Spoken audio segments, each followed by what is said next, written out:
WJBW is made possible by sausage. Stick one in your mouth. I hear a little bit of feedback in the mic. These charges are not mine. Hey, welcome to the JBW Web DBWDD.com or RevRevShow.com. Oh, yes! Fucking asinine. Can you give me a massage? I love you. Holla at you. Ow! Ooh, girl.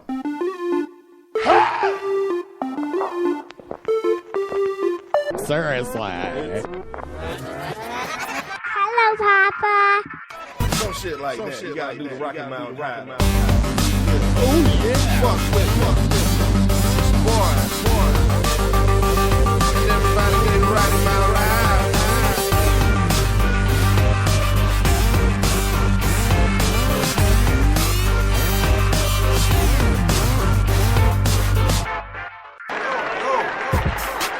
WJBW.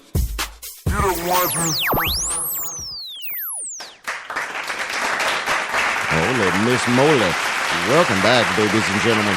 It is the JB Rev Show on WJBWNetworks.com. We do a few live productions out of here every single week, and it's always worth it because we meet new people, we venerate talented people, we play badass music, and on this episode, we have a big chock-full edition, and I'm happy in the room over there, a badass musician in his own right, and pitmaster of Fuel Barbecue sitting in for the Reverend tonight. It is Clay Watson. What's up, bud? Welcome. Hello. You're fantastic, man. Thank you for coming in. I really Glad to be here. It was fantastic. I love how it all worked out. We've got a huge local legend interview we're going to do a little bit later with you by the 8 o'clock hour. Do it proper. You've got a lot of rich Orlando music history, plus the delicious food at Fuel Barbecue. Let's get some plugs in for them. They're in Sanford.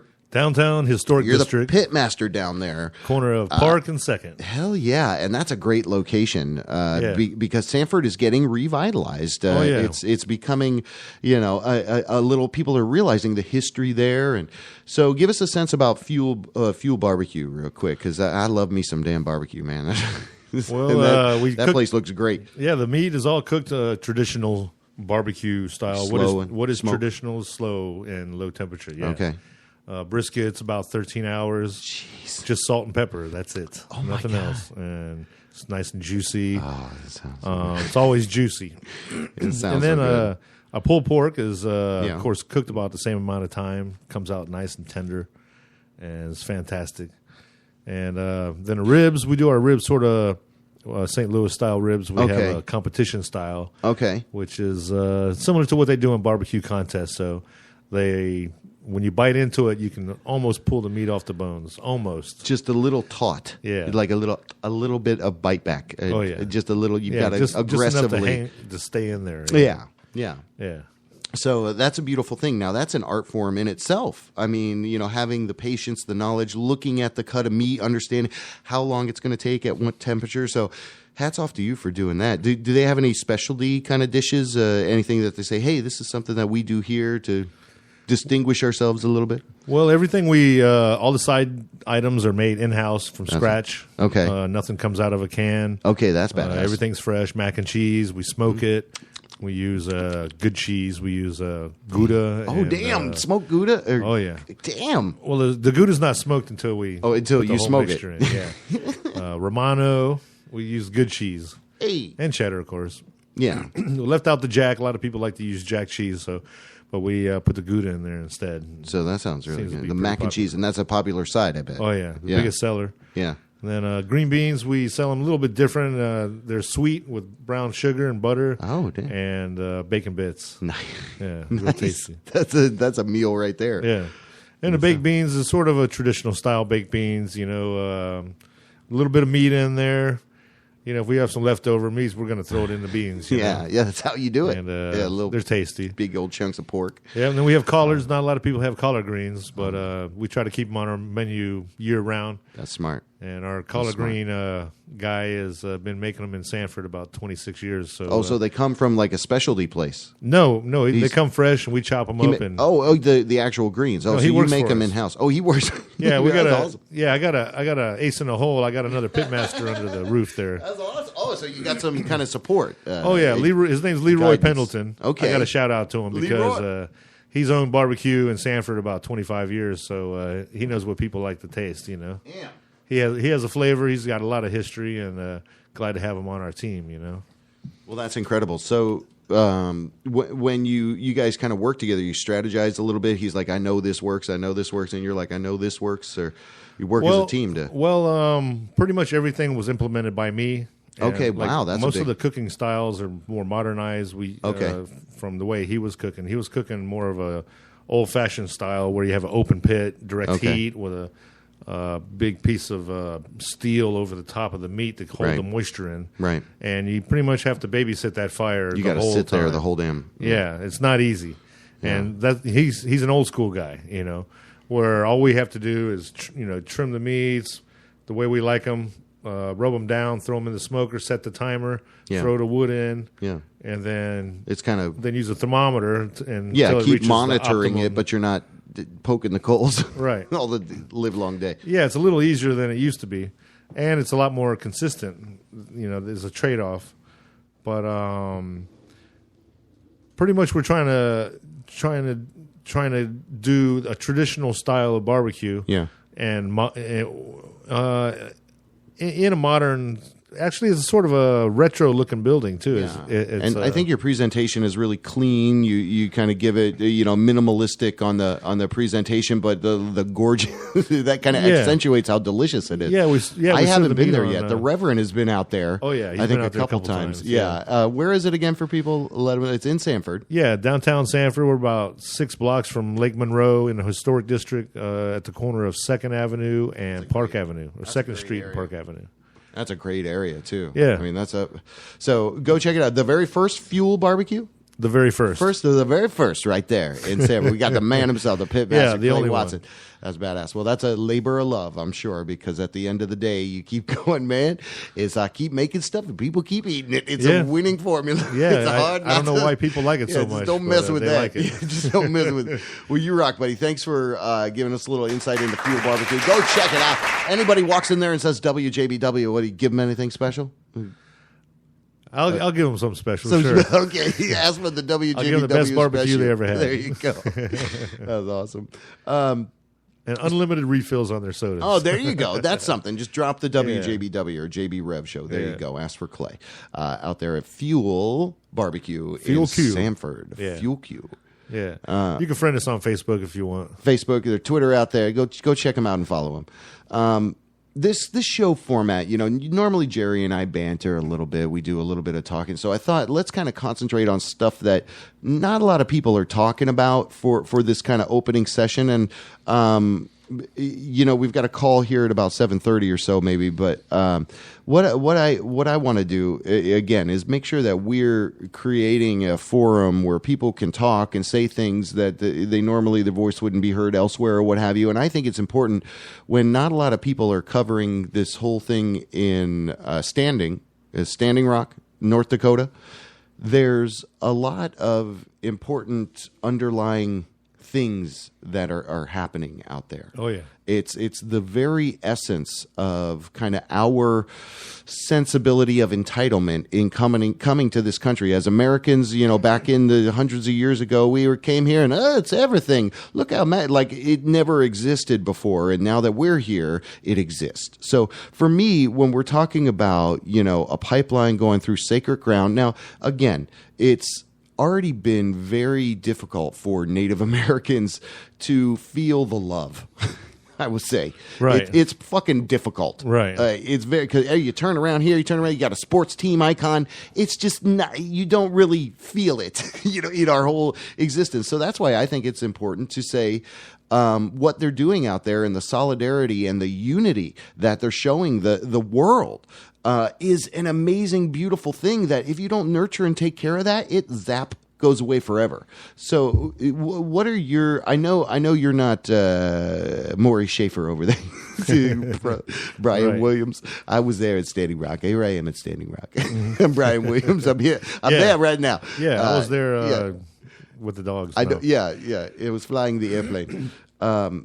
I have been to North Dakota, though. Have you? Oh, okay. Yeah, so what do you know about what's going on out there? I mean, they're trying to put a pipeline for oil through another one. Right, another pipeline, I'm sure. Another pipeline. And well, certain, especially the Native Americans have been marginalized ever since the first explorers landed here. They tried to exploit them for whatever reason, for whatever value they could get out of them. And if they couldn't, then they would try to exterminate them or just push them as far away as possible. And that's been the history. No matter what the laws are, that's pretty much how it's been going still, There's not much help for Native Americans when it comes to mental issues or financial issues. Yeah. And the social element is kind of like, it's on you're your own nation. Exactly. You're your own nation within a nation kind of a thing, like a ghost nation or something. Yeah, there's not really a lot of help out there for these people in the ways that there are for instance, for us here in Orange County, Orlando. Right. If we get sick, we can go to a free clinic or something like that. If we need legal help, there's free places to do that. And if we have alcohol problems, there's places to go get help for that. Where Native Americans, they really don't have places for that. And, we're just marching over their property again. I mean, how far can we push them away from their native lands? A lot of these lands were only native for the last 100 or 150 years because they've been pushed out of their native lands that they were existing in for thousands of years. Exactly. Exactly. So it's just another example of the government or big business with the government pushing, for pushing them aside, Well, at one point, I guess the UN got involved. Or is getting involved or something like that. And so, I mean, this is, basically to me, it's a world crisis. And even last night we were talking about, we do another news show out of here. And I think it's important that people do perish and die. Corporations tend to live on because they're just that. So we as a human race are placing the importance on the wrong thing. It's not this quasi-eternal corporation. It's you in the here and the now that's the most important thing. You're living on this earth. You're entitled to the benefits of the earth. And like you were saying, here in Orlando, we have an infrastructure. That's how it should be. Everything should be built for humanity's thriving. We should be able to pursue happiness without roadblocks and things like this. Yeah, the problem is the wrong people are the ones who decide what each person should have and not have. Yeah, depending on the country or dictator or government or too, and it's kind of a false sense of go for the gusto, make the most money you can, but that's not it. I think it's people over money. So we see that repeated again, and even in this election series, it's easy to see the guy who's concerned about money and bravado, and the person who sincerely seems to care about people. Right. I think the biggest thing that this election cycle is showing us is how screwed up the system is. Right. How a two-party system just doesn't work anymore. Yeah. And probably both parties need to separate into minor, smaller parties. Like little, not so much factions, but at least more of a organic representation of who we are. Of their demographic, their people. America, Yeah. I mean, even evangelicals are misrepresented, really. Yeah. There's a lot of black evangelicals, Hispanic evangelicals, Asian evangelicals. They don't back Trump like the news is portraying the evangelicals as backing him. Right. Because they aren't necessarily There's no connection. They're not normally included in a lot of those polls. Right. Most polls are very few have younger people. When they do, it's usually in a concentrated area. And then once you're in, these other demographics, they're not being polled. It's only usually older folks that have phones at home. Right. They still have a rotary phone. Yeah, they still have a rotary phone. Yeah. And a lot of times the man and the wife vote the same way because that's the way the man wants it to be. Right. If you want to keep order in the house, chances are, and I'm talking about old folks, seniors. Yeah. And I mean, I grew up with it. My stepdad and mom, she didn't vote her way. She just voted however he told her to fill out the form, Right. which was exactly the way he filled out Do it his this form. way, yeah. So a Do it lot of those older folks, they vote the same way.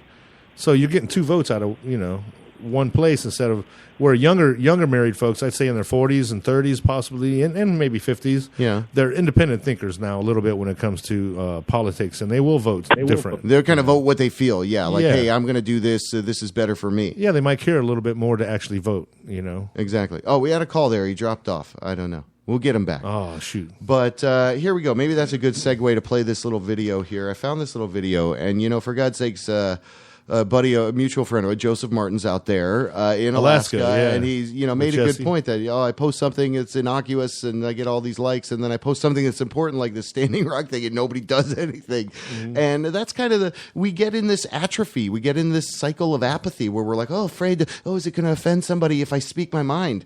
And that's dangerous. That's not a culture that breeds innovation, and change. So in saying all of that, without everything getting all gloom and doom, I think it's important to say, identify what's important and work with it and make it happen. Let me see if I can pull up this little video here. If that caller calls back. Oh, nope, get down. Hold on. Please stop that. Now all of a sudden I can't work Facebook. Okay, hold on. Cancel that. Here we go. All right.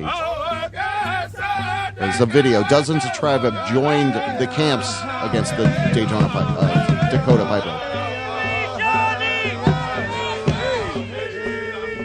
Unprecedented show of unity. Largest Native American gathering. Over 60 tribes are on the ground.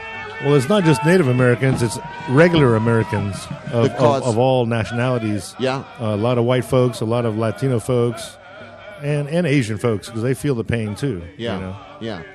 Well, it's important to see this coming together because, again, this election cycle has really kind of beat us up, made us negative and hate each other. So there's a bunch of scrolling words here. Hold on, let me see if I can snag this video.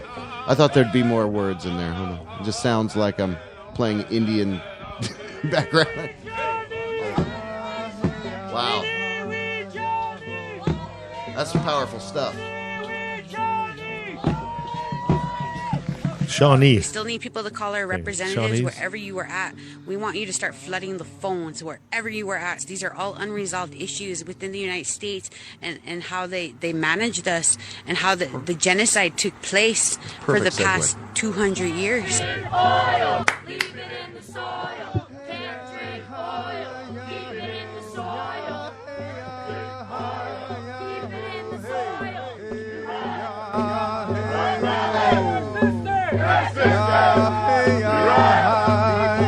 Amazing. So go check it out, support it. I just shared it on my Facebook page, this video.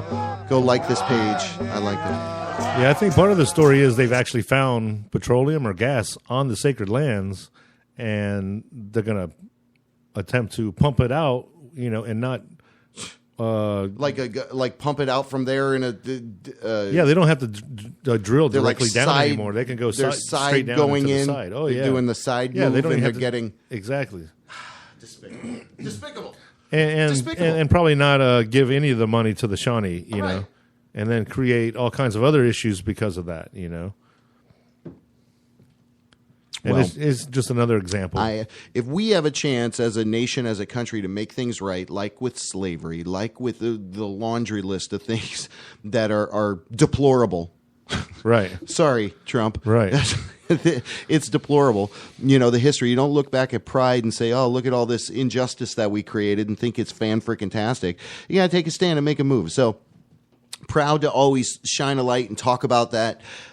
Here on the JB Rev Show. We normally try to stay a little looser. We love art, music, food. That's everything that we are all about here. In studio, sitting in for the Reverend across the way, the badass Clay Watson over there. He plays 12 damn instruments. I think we're going to get into that. At the same time. Yeah, simultaneously. No, that's amazing. So we'll see if our other caller is going to call in. We got the Reverend at about 7:45 or so, going to give us an update. Now, he went out to Max Sabbath and got to see that show at the Abbey, so I'm sure he's going to be all... And he had a crazy-ass weekend. I guess he saw some bears. He's out doing his job. He sees a bear in the backyard. Oh yeah, I think I saw took a picture of that. So I'm sure he'll have an earful for us. But for right now, a couple tracks from the group The Invasion. Take a little break, get another little brewski. Take the break on your end, get a refreshment. Join us. We thank you. There's several few of you hanging on with us. We appreciate that. Keep doing it. Go to WJBWnetworks.com. Hit me up on Twitter at RadioJBWeb. In case you got questions or concerns, we'll be right back.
Show.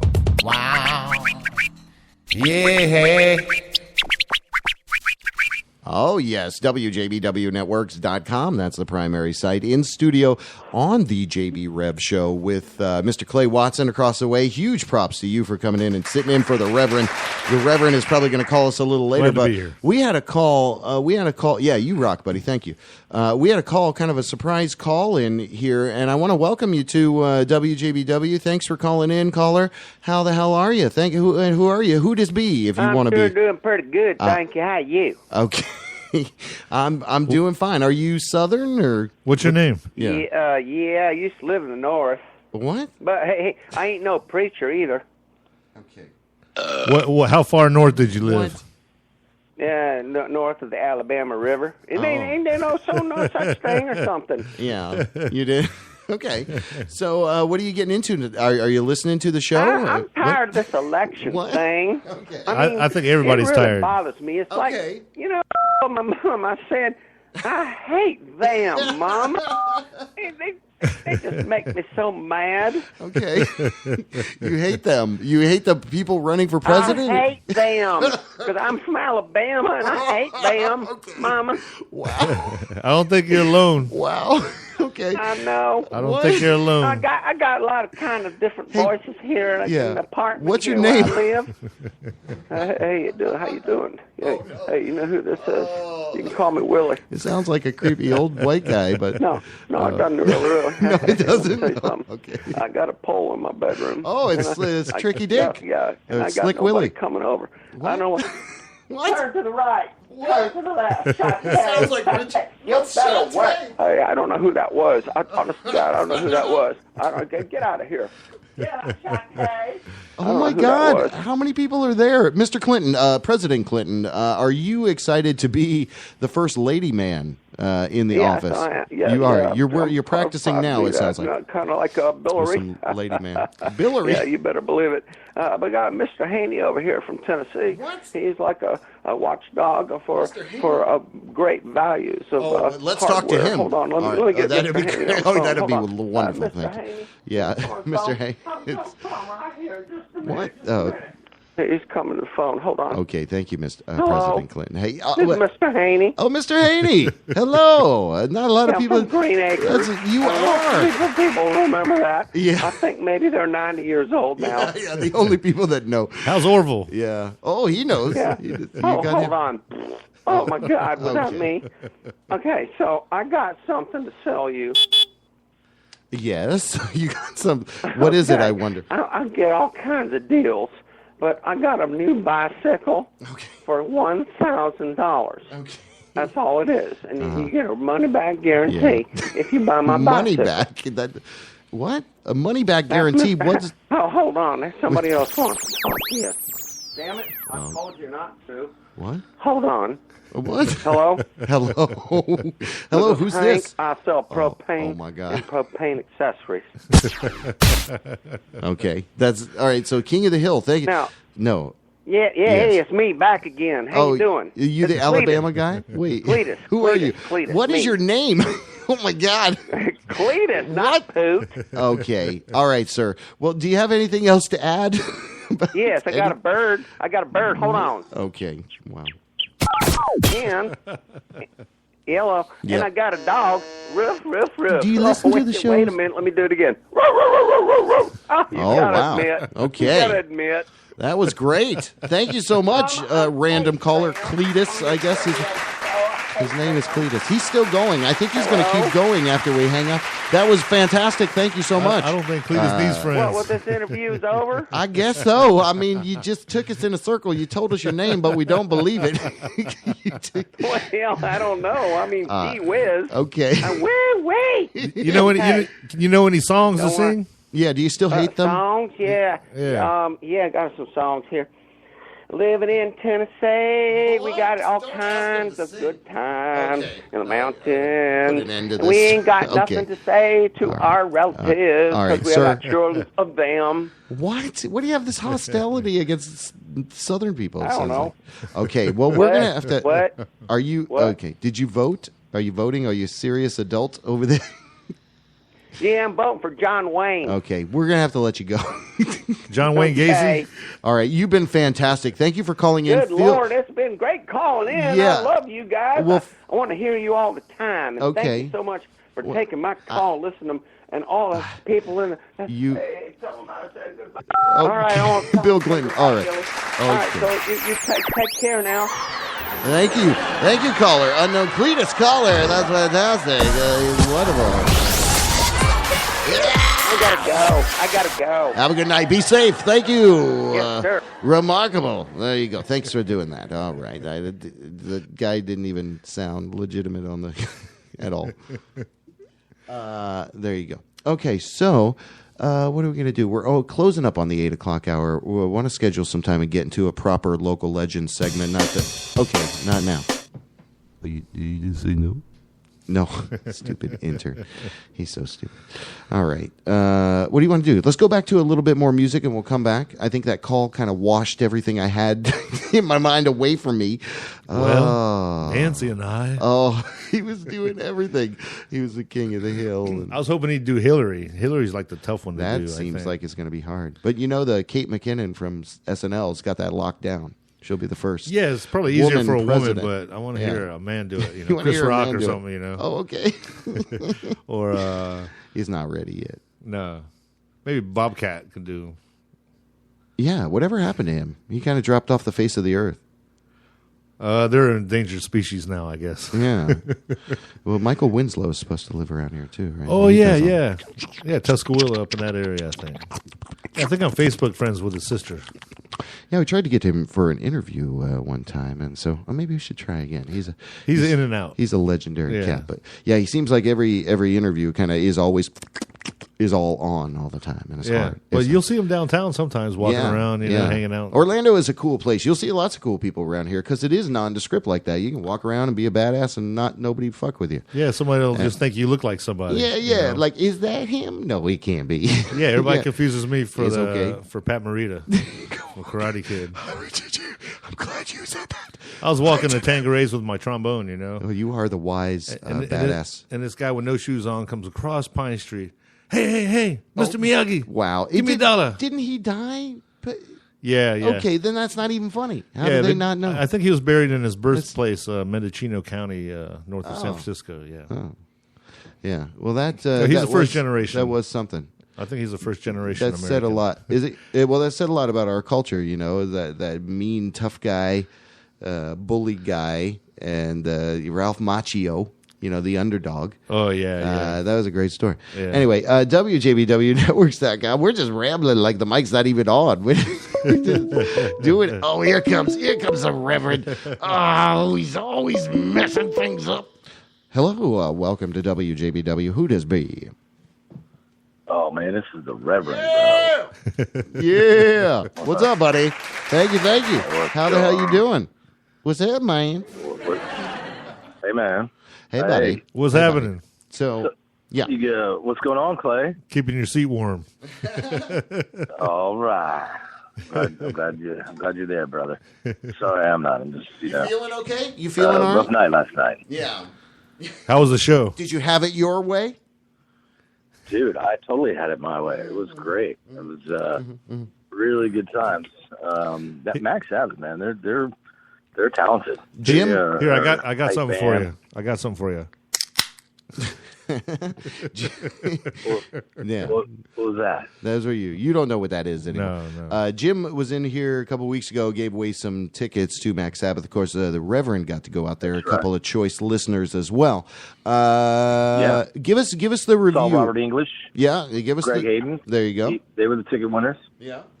And they both came with a guest. Man, it was a great crowd, great energy. Everybody was pretty dressed up for the most part. Nice. So like it's kind of cool, costume. like being dressed up as Burger King. I went up to the front of stage and was like pointing at him, and he was like, "Get out of here, Burger King!" It was awesome. It was a good time. I heard there were. I think Jess Pauley put a post on Facebook looking for a roadie to help move their equipment around. Mm-hmm. Was that you? Was it you? Was that you? Is that why you're so? You Did can't you get come hired? No. Did you do it with the hamburger on your head? What is that? A dog barking? Hey, you don't even have a dog. Hold on. Where are you? No, I don't have a dog, but I'm out on my patio. Oh, so it's like a neighbor dog barking? Yeah, I'm out here by the pool. Shut that damn neighbor dog up. Oh, yeah, right. He's barking at me. Okay, so what else did you do? What else did you do this weekend? I thought you had a little bit of an update for us, and give us your review of Fuel Barbecue. So not necessarily in that order. What you do this weekend, and then since you've eaten at Fuel more than once, I would like your honest opinion. Oh, honestly, it's the best barbecue in all of Central Florida, hands down. Let me tell you something about barbecue, because I'm a barbecue connoisseur. Oh, here we go. And like the best ribs I've ever had was from this black guy, and I can't even remember the name of this town, but it's like this little tiny town in mid-Florida somewhere. And those are the best ribs I've ever had. Now, the best brisket I've ever had in my life is hands down Clay's. Really? He's the pitmaster general, and his brisket is the best I've ever had. Where is it at? I've had barbecue all over the South and everywhere, and it's consistently good too, Clay. That's the thing too.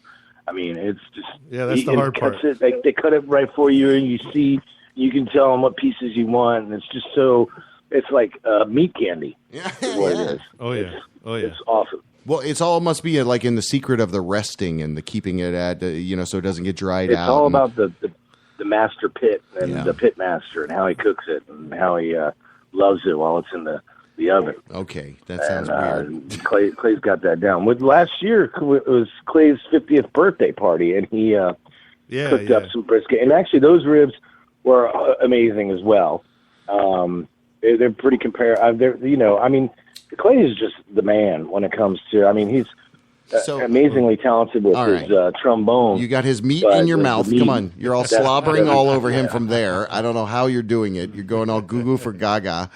All right. Well, thanks. Dude, it's true though. I'm not just saying that. I mean, did you try? Is like, well, thanks, man. Thanks. It's what Appreciate Central Florida needed, but it's definitely what Sanford needs. Did you try the sides? And it's just Sanford's just up and coming, and having the best barbecue place right there in the middle of it. Just, doesn't hurt fuel at for all. the fire.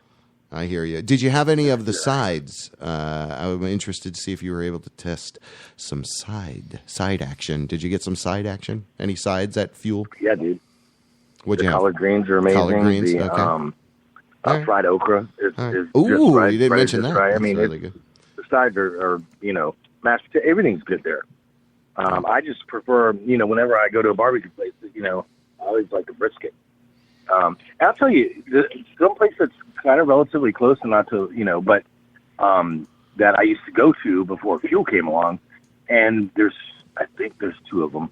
Not to plug it, but it's decent. And I think well, yeah, they do Texas style. Clay, you might agree. Texas style, yeah, because good barbecue out.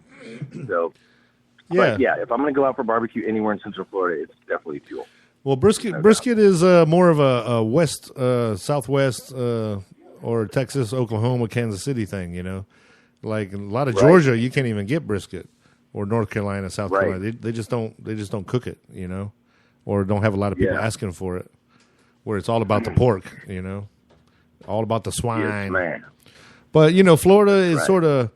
We've been always considered a little bit different than the rest of the South, so might as well just put all the South in it. So that's why I do, that's why we had to have brisket on the menu, and try to do it Texas style because that's the way you're supposed to do it. Absolutely. And see that's the pitmaster and you right there talking. How it's done. Yeah, I've been fortunate enough, through the band, through playing in bands and traveling a lot.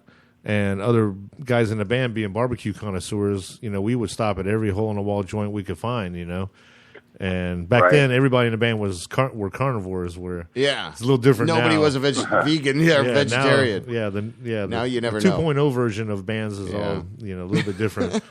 The only place you can stop is a Chinese buffet or a Golden Corral, because then you can pretty much get anything, you know. Yeah, yeah. But you don't want it. You can get anything there, but you don't want it. So the Reverend on the line there. Thanks for extolling praise on our guest here. I appreciate you doing that remotely. Let's get anything else happening. You saw a bear, I think. Let's talk about that and then bust out of here. We're going to do a proper local legend interview after this. Right on. Yeah, man. I was, I work in Lake Mary, Sanford, and, my territory goes as far out, almost to quite Mount Dora. 46A kind of goes out towards Mount Dora. Okay, this was on Halloween, right? North. This was on Halloween Day? Yeah. Yeah, it was Halloween Day. And when I first saw it, it was running, and I was like, what kind of costume is that? And then that bear was calling out. Costume is that? Somebody would be scary. Holy shit. I mean... Yeah, at first I thought, I thought it was costume and a dog, and then as I got closer, it was huge. Wow. You're like, wait a minute. Oh my gosh. Wow, that's cool. So, and the subdivision that it was in is called Bella Foresta, and these are like, $1 million homes. And I talked to the homeowner because it was in his backyard. I was like, how many times do you see that bear? And he's like, we've been here 4 years, and I've never seen a bear. Damn. And he's like, so we were like, whoa. That was pretty cool. And I'm going to say, too, man, Friday night I went out and I was, my costume was, went out as Andrew Spear. Yeah. That's funny. That's funny. That was fun. Did you get to run into him? Yeah, I think he did. Yeah, 1990s Andrew Spear, by the way. It was the orange-haired 1990s. See, what happened is he posted on Facebook. He posted a picture of him, like, doing this glamour shot. It's like, this is, before... I was homeless. I was couch surfing, and where I had a pot to piss in. So right under, I commented, I'm like, boom. I think I saw somebody dressed as his brother at Lucky Lure on Friday night. That's funny. Well, we love our Orlando personalities, and that's the point of why we're doing this. We love to show love every single week, and even through that, our friends, through that through that making fun. Again, it's nothing but admiration and love coming out of this room. Totally. So you rock, brother. I appreciate the fact that this man was able to come in over here. Yeah. Go ahead. Yeah. I just want to thank Clay again, man. Clay is awesome. He's definitely a local legend. He's been in thanks, man. town for 20-plus years, and he's just an amazing friend. I mean, I don't think he has an enemy anywhere, and he's just, he's always got a big smile. And, dude, I love you, Clay. Yeah, you rock. I love you too, buddy. I love you too, Jerry. Awesome. All right, well, thank you, brother. Yeah, thanks for having me, man. Thanks for having me. All right. Well, we'll see you on the... Get better. Oh, yeah. Feel better soon, buddy. All right, thanks. All right. Be well. All right. Peace. All right, buddy. All right, that guy rocks. There you go. The Reverend setting it up. Can't be here. I was like, you know what? It's time. It's Clay's gonna be able to cut. You were badass.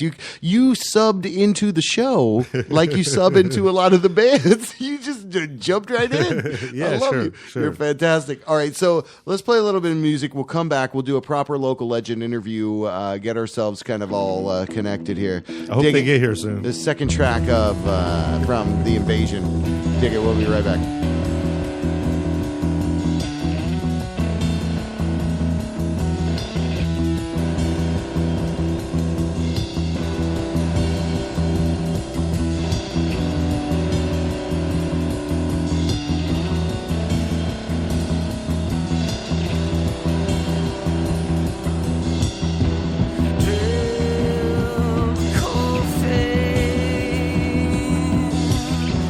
More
WJBW. You don't want this. The electronics are so predominant that people would really prefer that. Oh, yeah. Welcome back. It's WJBWNetworks.com, WJBW, the JB Rev show. The Rev is, again, out this week, but that's okay. That's okay. He's got to get better. He had a crazy weekend. He's got to get better.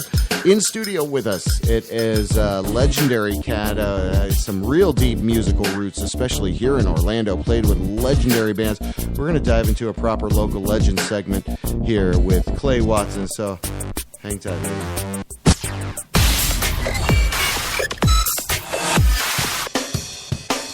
Local legend Clay Watson, famed Orlando bands, JC, legendary JC.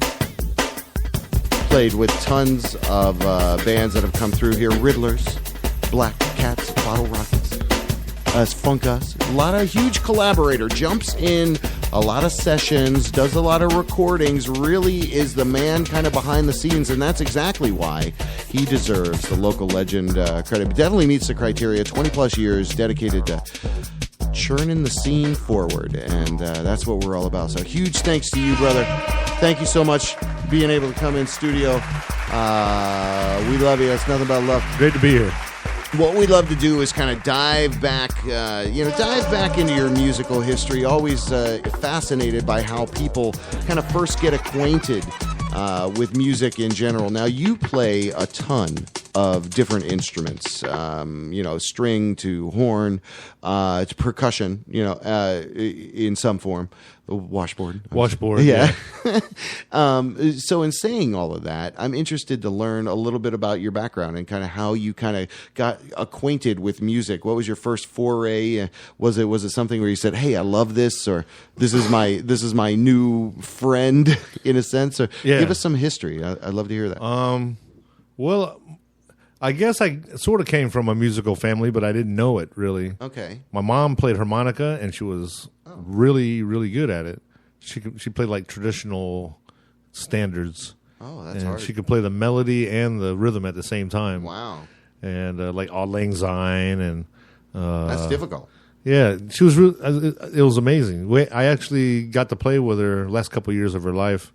We finally played it like Thanksgiving or Christmas together. Oh, wow. And that was pretty cool. Yeah, that's. But as far as early as I can remember, we had a piano in the house, but nobody played it except me.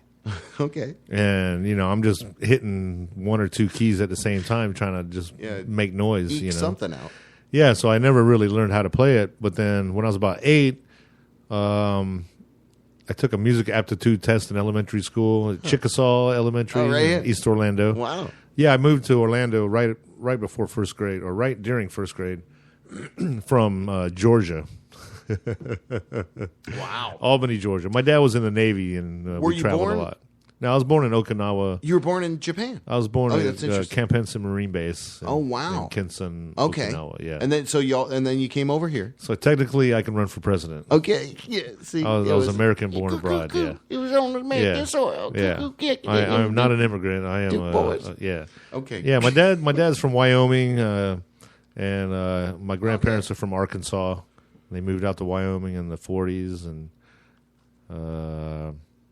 my dad wasn't much of a musician, but growing up, he had a mandolin. I never saw him play it, but it was an old Gibson mandolin. Wow. That my sister, I think, ended up pawning for like next to no money. That's horrible. I don't even want to know how much it was worth, but I think I was 5th grade. I went to the music store, and I wanted to play drums. Okay. And the guy goes, "Okay, you're gonna play in the school band. You only get one drum, the snare." I'm like, I don't want that. I want all the drums. And it's like, no, you got to start with this. I said, okay, never mind. How about saxophone? Oh, you just jumped. And you just went quantum leap. Well, then the saxophone was too much. It was like $24 a month, and it was like double what.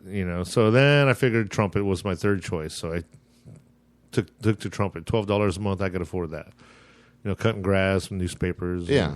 And that's actually a good trading point. toys and stuff. That's a good point too, because a lot of back in the day, that's a leasing of an instrument to a student was huge. Well, at least it to my mom, but I had to pay. Yeah, I had to pay for it. Yeah, but those music shops, they did that. Yeah, and that's I think they still do it. Do they? Still do it? Yeah, I would imagine. At least I hope they still do it. I would hope so. But yeah, that lasted till I paid it off, and in 7th grade I switched to tuba. Damn. Because I was like 7th chair trumpet. Because you're not you're not a huge guy. I was like 4 foot. So where'd 6. you get all the? Yeah, you got all this harumph. I got big lungs. Okay, I got big lungs. Aqua lung. Yeah, I used to be a free diver when I was younger too, and I've I'm always been a underwater great right swimmer now. too. Yeah, no, that's good. But yeah, tuba for a couple years at Liberty Junior High in the marching band. That was terrible. People made fun of me on the bus. I had to carry it on the bus, take it home on the weekends. Band geek kind of syndrome. I had to sit in the front seat. With a huge tuba. I couldn't carry it all the way to the back of the bus. There's no people. Yeah, you be knocking people. Yeah, so I had to sit in the front seat. The whole stand out 7th and 8th worse. grade. I'm like, this ain't cool at all. You were all being the nice guy though. You were like, okay, let me be considerate. And people make fun of that. No, the bus driver wouldn't let me take it back. Like, you're not walking back there with that. No, there's no way I could carry it over everybody's heads all the way. It made no sense. Yeah. So I switched to euphonium or baritone. And then to be in the cool band, you had the jazz band, the lab band. You had to play trombone or trumpet or saxophone or rhythm section. So I switched to trombone in 10th grade and used a school horn that was really terrible. And then I finally got another horn, a regular small tenor trombone called is a Bundy, real cheap horn. And then I started taking lessons from a guy named Joe King, the Silver Fox we call him. Yeah, he's 100% Apache Indian. Grew up in Los Angeles, and he played in Vegas in the 70s and the 80s. Damn, next to Carl Fontana, Frank Rosalino, Elvis's band. So he taught you. For a few years, about 5 or 6 years. Wow. And we're a completely different type of horn players, but the main thing I learned from him was breathing. Okay. And doodle tonguing. You want to explain the doodle tongue? Doodle, doodle, doodle, doodle, doodle, doodle, doodle, doodle, doodle. Yeah. Instead of taka, taka, taka, taka, taka, taka, taka, taka, you go doodle, doodle, doodle, doodle, doodle. Right. Doodle, doodle, doodle, doodle, doodle, doodle, doodle, doodle. It swings more. It has a cooler there's a feel. rhythm. Yeah. Yeah, it has a cooler feel to it. There's a flow. But yeah, and then somehow I got a scholarship to Seminole Community College at the time, before the Seminole State. Right. And went there for 4 years under scholarship. Damn, you can't beat that. With no degree, but I started playing in bands. Even Dr. Hinkle out there would get his band students all kinds of gigs, local gigs, And half the band were working pros when they were 18, 19 years old, because he was, booking them everywhere. And I would get gigs all the way in Tampa, playing in a 9-piece, wedding band, sight reading music all night long, wearing a penguin suit. So this guy was kind of turning you guys on to the whole outside world. He was the hippest college studies, instrumental studies director there probably. Wow. Was in the area, Nobody. Well, that's a great skeleton for even today. Well, he was sort of the same thing. To have that. He was a working pro that happened to be an educator, and I was lucky enough to have that kind of a teacher. Yeah, that's incredible. And a few other ones like that. You had a lot of great mentors, it sounded like, that really... made it. Now, I mean, when you're that age, are you saying, "Hey, this is kind of something I'm really good at, and it's over here, it's with me"? Were you trying to do other stuff, or was it always pursuing music? I guess. Well, I never really thought I was good at playing trombone. Okay, so it was always just something you kind of did. Good. Something you kind of did. Yeah, I just sort of did it because I liked doing better. It. Okay. Because I just liked doing it, and it got me to college. Right. So well, you that's had why good I influences. Yeah. But after college, I knew I was never going to make a living playing trombone. Okay. I wasn't of that caliber. I didn't have the discipline, and I really didn't have a taste for that kind of music in the first place. Where I like to rock it out, There was no ska really around where you could. No, well, music with a backbeat, with a groove, funk, rock, soul. There wasn't really a market for that, or I wasn't being educated to become a player in that kind of music, really. But I had to seek it out. Most of it's in original music bands, around here. I didn't want to play cover bands and play the same songs every night, 5 nights a week. That's and you've got to have, it's like selling your soul, You got to have a pretty big with your gift swatch. Yeah, exactly. Yeah, you've got to have a pretty big swatch where it is inclusive of horns, or some kind of instrument that, and maybe that's interesting too, because you play string instrument, you play bass and guitar, I think. And, bass, yeah. But you're more known for bass. But maybe talk about the dynamic of where was the point where you moved from horn to string, or how did that look and feel? Well, when originally I wanted the damn drum. Well, even when I was in high school, I had 2 other buddies that were in the same low brass section. They played tuba, and I wasn't playing tuba in high school, but I was playing trombone, and they both played bass trombone. Kelly and John, and they ended up switching. Both of them ended up starting to play bass, electric bass. So a few years later, I ended up starting playing bass, and there seems to be this crazy connection between low brass players and bass. I think it's the frequencies are all the same, and it's easy. Yeah, it's the frequencies are all in the same area. Just like soprano sax is way up here, tenor sax and baritone sax is sort of the same as like trombone or tuba almost. And baritone, it's like on a voice it would be the baritone or the bass. I gotcha. Yeah. I'm not a tenor singer. I'm more of a baritone singer, so it all sort of fits in that frequency, and that's sort of where I should stay. And plus, you can really feel that it's like guttural. I mean, that's very well. The lower frequencies for sure. Yeah, but what's that damn instrument? What am I thinking? Well, yeah, didgeridoo. to make didgeridoo and a trombone are really the same thing. Huh. It's just the shape of the instrument's different to make a different sound. Really, that's it. But it's pretty much the same thing. Your lip, of course, your facial muscles armature is a little different, but it's pretty much the same thing. Your lips are vibrating, making a sound by vibrating, by shooting air through them, and you can change that sound by, tightening your muscles or loosening your muscles, and that's what a trombone is. It's the same thing, but then you have the series of overtones every time you move the slide. So speaking with Clay Watson here in studio, man, you're a badass. You have so much musical knowledge, and what I love about you is you're very well read as well. You came in here and you're prepared to talk about news and sports and all this kind of stuff, which is glorious. And again, I love kind of getting into that linear track of where your musical history and passion kind of grow. And the fact that local legend, again, everything was here in Orlando, right? So you had exposure to a lot of great influences, to a lot of great music. When you were kind of in your teens and going into, how'd you start to get into the music scene? Were people asking for, hey, let's put some horn in this? How, you're just so, like Jerry said, just nobody in the world, I don't think has anything bad to say about you, which is glorious. Well, mostly you gel everywhere, and you. Well, mostly even like in my 20s. How did that start? In my 20s, I switched from trombone to bass. Okay. And my first band was a punk band, the Riddlers, and they had already been out for 5 or 6 years. Everybody knew who they were. I didn't even know who they were. Oh, so you got added in? Yeah, I was. Well, their bass player moved. I think he got married and moved to California, and he was. I think he wrote most of the songs, and he was a big leader of the band. I see. So, and they had a brotherhood. So big shoes to fill. So I was just pretty much just finishing out their existence for another 8 or 9 months. Keeping it going. They had gigs, commitments they had to take care of, and it was a crazy learning experience, and one that I was really the wrong bass player for them.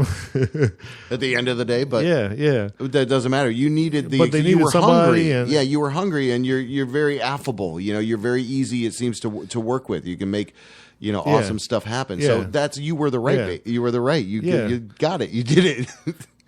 Yeah, that was cool. I was playing in a Latin band trombone before that, and then I went to that band. Then my next band was a 3-piece instrumental rock band where we did like Joe Satriani. Wow. It was with another local legend, Joe Rodriguez, who's been a guitar player for Flock of Seagulls for the last 15 years. Jesus.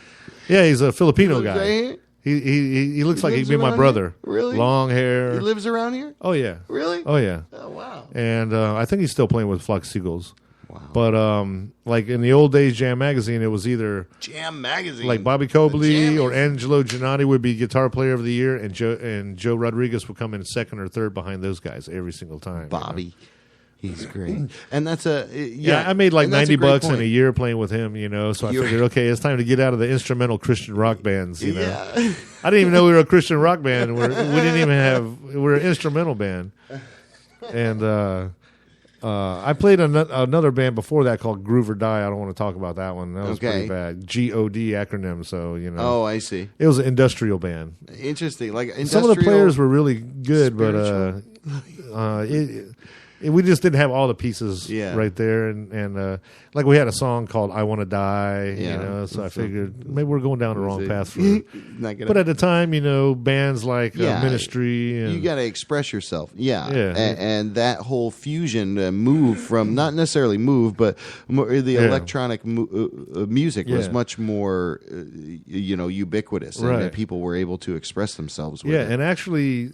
Secretly, I wanted to be a jazz fusion bass player because even before I started playing a bass, when I was still playing the trombone, I was either going to be pursue like playing in big bands or try to learn jazz covers, and I was just really terrible at it. So I didn't feel like there was really a place for trombone anymore with me. So that's why I switched to the bass. And then let's see, who else did I play with? Well, about 94, I started going to the blues jam at the Jazz and Blues Club downtown again. Okay. I hadn't played my trombone in like 6 years. Took it out of the closet, greased her up, and well, at first I took my bass down there 2 or 3 times, and there's so many bass players in line that I could never get on the stage. So I'm like, well, shoot. Well, what the hell? Switch it up. Yeah, I won't even get noticed. Some Asian dude with a bass, like, okay. This guy can swing, He's from. But I walk in with a trombone, it's like, oh, wait a minute, we'll get you up. So I get up, and I didn't fall on my face, so they allowed me to come up again, And standing next to me is this long-haired dude and playing saxophone. Yeah. And he's like, hi, my name's Charlie Deshant. Well, cool. He goes, hey, man, you sounding all right, Wow. And then later my buddy says, you know who that is? I'm like, no. He goes, that's the sax player from Hall & Oates. I'm like, really? Dude. Cool. Now Charlie and I are pretty good friends. We've run into each other numerous times and got to play with each other, over the years, and that's really cool. So, and that's again a testament to I think what is the major point of all of this is when you are able to be flexible, you get way more opportunities. You when you're humble and flexible, you get all of these extra little bonuses and perks, and having these relationships throughout your life is just immeasurable. To me, as far as trying to quantify how valuable that is. It's very humbling. Yeah, you've got to say. I might not have made a lot of financial gain, but you got the way I've enriched the myself. Street cred of nobody can. James Brown over here. You're like, a lot of people. You do, man. So I've been very fortunate. That's glorious. And now we haven't even gone into legendary JCs. And I want to say before that, I think too, I've seen you up there, Fat and Jazzy. Yeah, I did that for the last 20 years, probably. Yeah, I mean, and that fusion of that, the DJ spinning. Yeah, that's one of the hardest gigs there is. That was so glorious, and I love that came out of Orlando. And I wanted to kind of say that before all the other bands and everything, that you've been steadfast in pumping the original. We just played last weekend in College Park for the Jazz Festival. Oh, really? Yeah, and I'm supposed to play with them on Thursday night, but I don't think I can get off work for some Lake Eola event with some big-time hip-hop people. But I don't think I can get off work for that one. That's funny you say that too. Cause I can't be rock star all the time anymore. You work with SOS Soliloquist Sound. Where's the list? Yeah, they asked me to record a few times on a couple of their albums. Yeah, in the beginning. Yeah. What is it? Where is it? Oh, all right. So where are we at in time? Where are we at? Like in this 80s, is like 94, 90s? 95. Okay, so we kind of jumped up a little bit. Yeah. I quit. I sort of wasn't really playing bass a whole lot, and then I wasn't really doing much. I was working downtown at Sloppy Joe's and watching other bands play, and I was like, man, I should get back to playing maybe. And then I started going to Blues Jam, and then from the Blues Jam, I meet these guys, Chris Rayner and Chuck Crawley, who I knew since high school. He went to Oak Ridge. I went to Colonial, and they're like, "Hey man, we got this band. We play blues and party music, and you want to come check it out?" And so, I played with them like 15 years. Seems like at least. Yeah. We played every little bar, every little blues bar in Central Florida, from Daytona to Lakeland to Cocoa. And what was that? Soul Cactus. Soul Cactus. Yeah, we had a chick bass player, Donna Rice, one of the best bass players around. Chuck played the drums. Little power trio. Chris Rayner, Terry Young, and me, and we all sang, and all four of them sang lead. I was too afraid to sing lead, so but that's when I picked up the washboard. Okay. Yeah, Chris had a washboard and never played it, so I'm like, dude, I'm not doing anything, so I might as well play it. And then Chuck would bring congas and bongos and all kinds of percussion. I'd play that, but I still play washboard, and I can almost fit it into any kind of music now. Yeah. Just like trombone. Yeah, people say, "Hey, you play? What kind of band you play?" I'm like, "Oh, I play in a band, Bughead." They're like, "They have trombone?" I'm like, "Yeah, drums, bass, guitar, and trombone." They're like, "Really? Wow, that sounds interesting." Yeah. I'm like, "Yeah, well, maybe you should come check us out." I mean, and that's maybe the point too. Is how many bands have you played in? Have you stopped counting? You're like, I can't even keep up with this anymore. Well, when you play trombone, you can't say no to any gigs. I mean, you've been on. You had a hand in a lot of badass stuff, and like you said, with legendary soloists of sound, bringing you in to play on their record and things like that. What?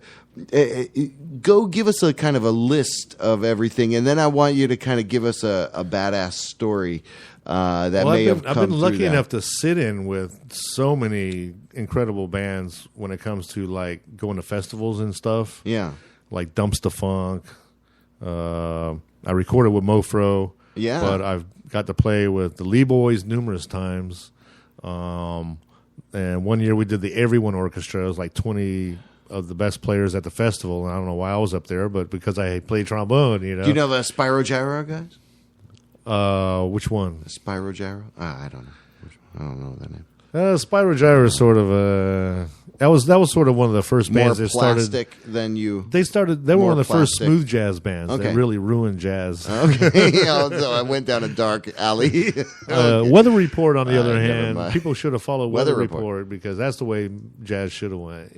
Well, and that's a great point too. We've seen kind of a little pop up here in Orlando of the Blue Bamboo. Center, more of jazz appreciation when we used to have the great jazz channel, and now I guess it's back. But I'm sorry, I interrupted you in the list of I've been lucky enough to legendary JCs. Yeah, you said Bughead, right? Yeah, I mean, and I've actually got to play with Sam Rivers a few times, which was amazing. They were playing at the Plaza for a benefit for Jam Bando.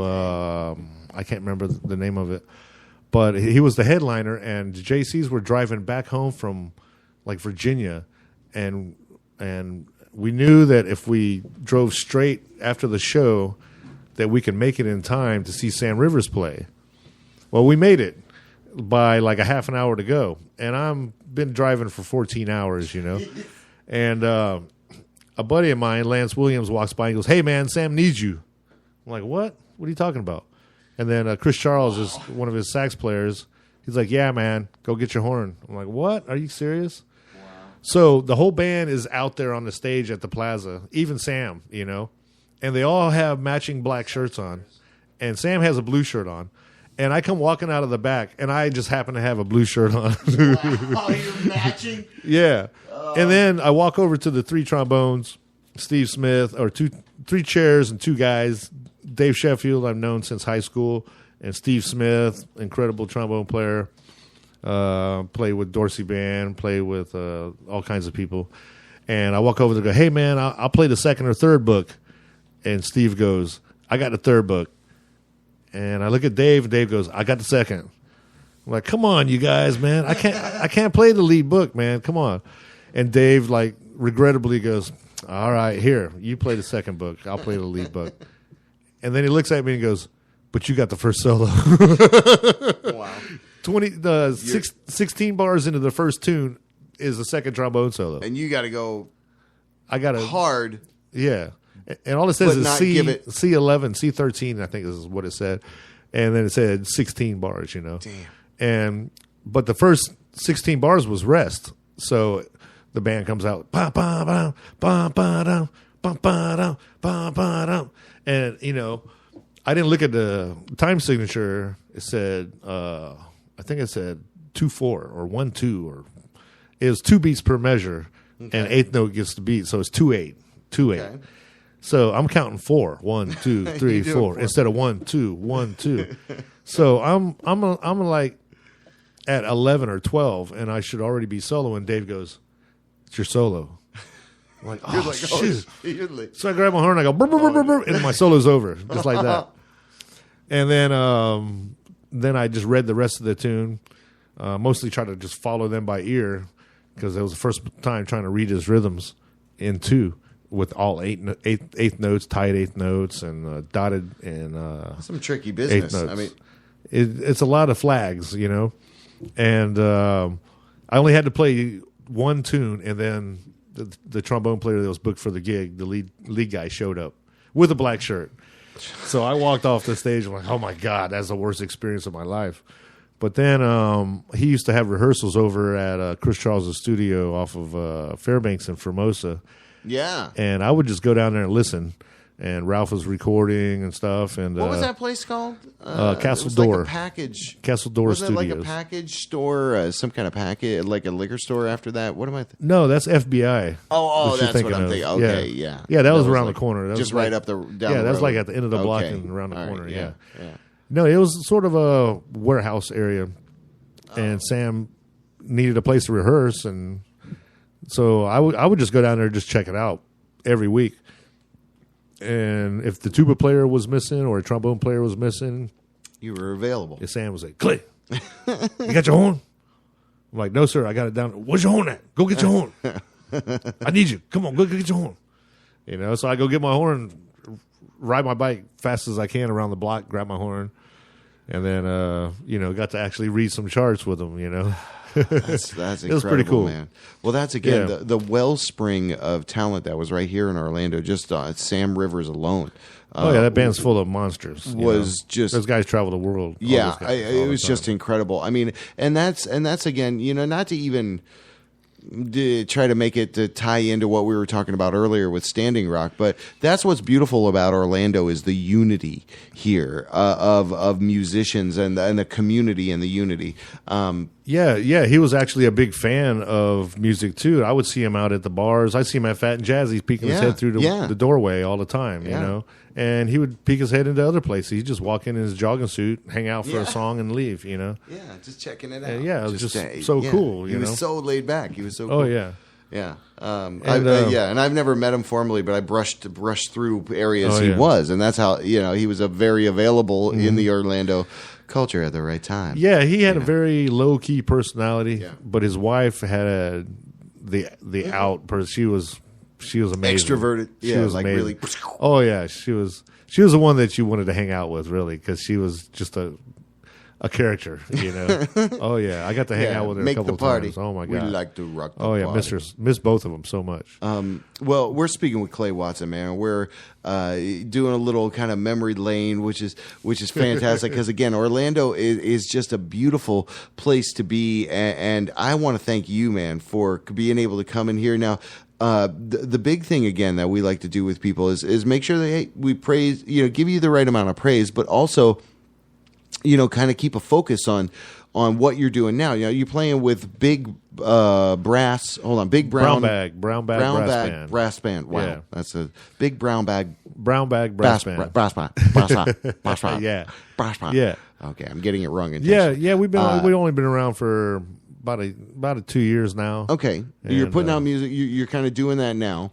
Yeah, we're playing. We're starting to play 2 or 3 gigs a month in the area from Tampa. Are you still jumping in here and there with other people?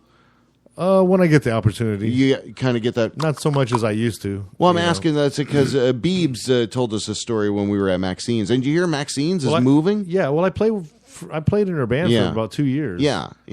and I only missed maybe 2 or 3 gigs. Yeah. Well, she told us the story, kind of how you kind of were there. Jumping in and available, and that's again what's the best way for people to kind of connect with you? Is Clay Watson Orlando? They Google search. Google that right now. I don't know, just Facebook, I guess. Okay. Facebook, any of the bands you play with funk, but that's what I love about you, brother. Is that JCs. you're so under the covers. Everything's like all but you're doing great things, and we want to encourage you to keep on keeping on. And with Fuel Barbecue too, people can go check you out live over there. Stop that! Stop it! I'm so hungry for barbecue. All right. We'll turn the roots on in a minute. Hang tight. Just hang on, Quest. So hang tight. So the big thing again is that. I love that you have the ability to give us a little bit more flavor. Now, even though you're not doing the music exclusively, Fuel is kind of maybe opening up down the line for having some music there, right? Yeah, well, we're connected to the Alley, the Blues Club, and right now, pretty much it's we have 3 blues jams a week, and then on Friday and Saturday we have blues bands, national acts, and top regional acts. Your Damon Fowlers, Betty Lou Fox. Damn, that's good. Selwyn, who's a local hero, but we pull in some guys from around the South and even up from Chicago, like Joe Louis Walker, and I think we want to diversify a little bit and add more quality music that might not fit the blues genre exactly, but I think the music fans that come there will love the same music. The diversity of the music. Right. I think as long as it has soul and it's done right and it's done genuinely and well, then people are going to dig it. It's that simple. And I think that goes for pretty much any kind of music. If it's done with, genuine motivations and done properly and well, people are going to dig it. Yeah. It's got to be something that ultimately kind of strikes a chord with them, because like you were saying, a lot of the instruments that you play provide this almost existential tonality to the music experience, whether it's bass or these alerting sensations, and people kind of put that to the side and don't understand it because it's a complicated yet it's incredibly simple. Right, but it's very complicated in how build up and music and those beautiful visual colors that are you can't see, are evident in great music. So, well, most of the time, like especially with trombone, I've been asked to sit in with bands that don't have trombones in it, and they want me to play with them. Improv something? Yeah, it's always improv. I mean, 99% of what I do is improv almost. Unless it's a band that I actually rehearse with. Yeah. The brass band we rehearse, but there's a lot of improv. Yeah. Probably 50% we get to solo almost every song. And that's true to the nature of organic music. Well, I've never been good at playing something exactly the same over and over. So why do that when I'm better at being more creative and adding a little more taste or flavor to it? Is I feel more comfortable doing, Well, you want to improvising. You want to ride with it, kind of feel the temperature, and then react. Well, mostly live performances. Live performances that I have to have it like that, where you can bend to the musicians. Everybody sometimes it doesn't feel the same way; they feel different. So you always have to to put out one vibe, you have to connect your vibes all together, or else people are going to notice, Right. Right. And it doesn't sound as good, if the whole vibe coming off the stage is connected, people can feel that and they can sense it, and it just rocks the house, And you can even see that, Dave Mann, Funk Us. You can see, and Jam Bando. I know you've had a hand in that as well. Yeah, mostly as a guest. Mostly as kind of support. But I'm here. I'm However doing I it. can. Yeah. Yeah, but I'm here and I'm doing it. I wanted to ask you, in kind of closing, and I don't know if it's related music. I got a little Chakra Khan queued up, Alexandra and Da Vinci. Cool. Team up to kind of do some great music. I mean, you haven't heard it. I love it. It's called Love Is at the Core. So we'll hear that a little bit, but. getting to kind of the question that I had that kind of I wanted to close out, what are your plans with music? Or what kind of direction do you want to take it? Are there instruments you haven't played yet that you're like, hey, I want to try out the damn kazoo? I've tried accordion a couple times and made baby steps, but I don't know if I want to make it a main act or anything. Weird Al Yankovicing out? No, nothing like that. Nothing like that? No, more learning like Zydeco or mountain music or interesting. Or there's all kinds of styles out there. You know Bing Futch?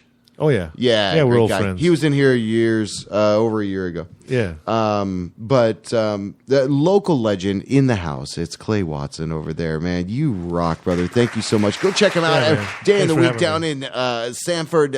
Fuel Q. And why do you call it Fuel Q? Where's the bees? Where'd the bees go? It's just being hip. Oh, just hip. Okay, yeah. Fuel Q.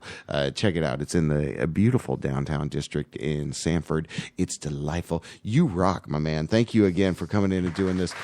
We're going to get a little bit of original music all up in your browser as we normally do. This is a little bit of a far of it away. I didn't want to play some blues or anything like that. I wanted to kind of, keep that conversation going. So go check out and support everything that we talk about because, again, what we do here is venerate talented people on a weekly basis. The Reverend Get Better. A little bit of music closing us out. Thanks for, see you the next, the time, finish word, sentence, can't, hello, Papa? Enjoy.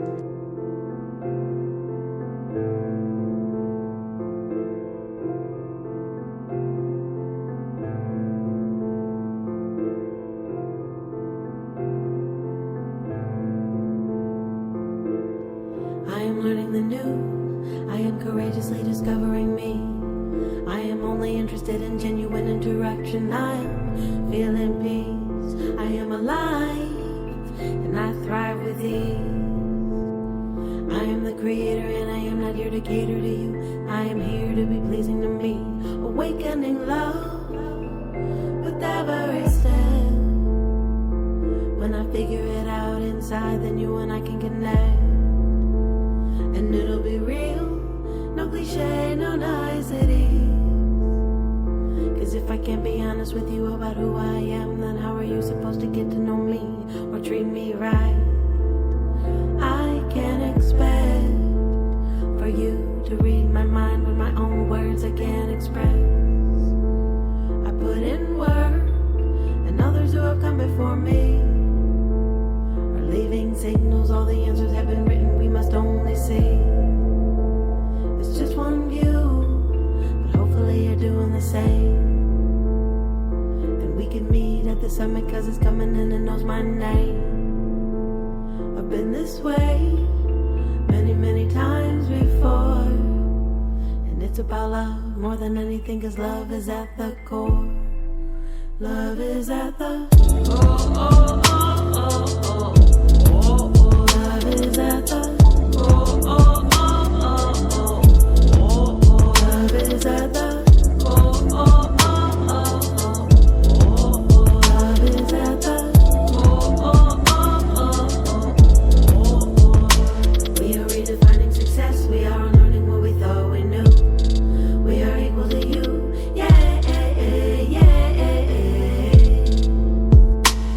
We are in tune with the universe and we are in bloom. We are gardeners of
WJBW Orlando, the very first quasi-radio web show.